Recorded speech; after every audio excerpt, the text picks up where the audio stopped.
கொடநாடு கொலை கொள்ளை வழக்கில் எடப்பாடி பழனிசாமியை ஏன் விசாரிக்க கூடாது என்ற கேள்வி எழுப்பப்பட்டிருக்கக்கூடிய அண்மை தகவலை பார்த்துக் கொண்டிருக்கிறோம்.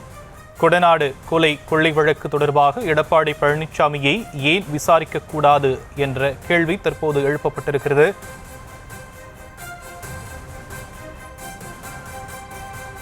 கொடநாடு கொலை கொள்ளை வழக்கில் எடப்பாடி பழனிசாமியை ஏன் விசாரிக்க கூடாது என நீதிமன்றம் கேள்வி எழுப்பியிருக்கக்கூடிய அண்மை தகவலை பார்த்துக் கொண்டிருக்கிறோம். விவரங்களை எம்முடைய செய்தியாளர் மதியழகன் வழங்க நாம் கேட்கலாம்.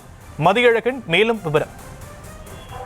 மறைந்த முதலமைச்சர் ஜெயலலிதாவின் கொடநாடு எஸ்டேட்டில் கடந்த 2017ஆம் ஆண்டு ஏப்ரல் 23ஆம் தேதி நள்ளிரவில் ஓம்பலூர் என்ற பாதுகாவலரை கொலை செய்து ஆவணங்கள் கொள்ளையடிக்கப்பட்டதாக சோலூர் மட்டம் காவல் நிலையத்தில் வழக்கு பதிவு செய்யப்பட்டது. நீலகிரி அமர்வு நீதிமன்றத்தில் விசாரணையில் உள்ள இந்த வழக்கில் முன்னாள் முதலமைச்சர் எடப்பாடி பழனிசாமி, சசிகலா உள்ளிட்டோரை விசாரிக்க அனுமதி கோரி வழக்கில் குற்றம் சாட்டப்பட்ட தீபு, சதீசன், சந்தோஷ்சாமி ஆகியோர் நீலகிரி நீதிமன்றத்தில் மனு தாக்கல் செய்தனர். இந்த மனுவை விசாரித்த நீலகிரி நீதிமன்றம் எஸ்டேட் மேலாளர் நடராஜனை மட்டும் விசாரிக்க அனுமதி அளித்ததுடன் மற்றவர்களை விசாரிக்க கோரும் மனுவை தள்ளுபடி செய்தது.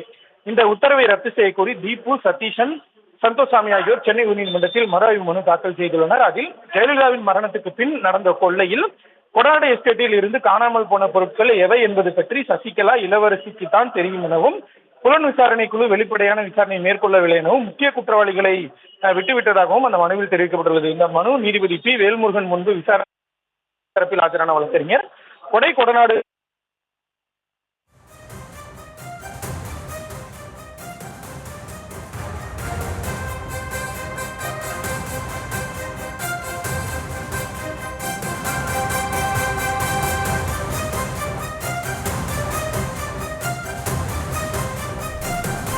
கொடநாடு கொலை கொள்ளை வழக்கில் எடப்பாடி பழனிசாமியை ஏன் விசாரிக்க கூடாது எனவும் தற்போது முதல்வராக இல்லாத நிலையில் ஏன் விசாரிக்க கூடாது என நீதிமன்றம் கேள்வி எழுப்பியிருக்கக்கூடிய அந்த அண்மை தகவலை பார்த்துக் கொண்டிருக்கிறோம்.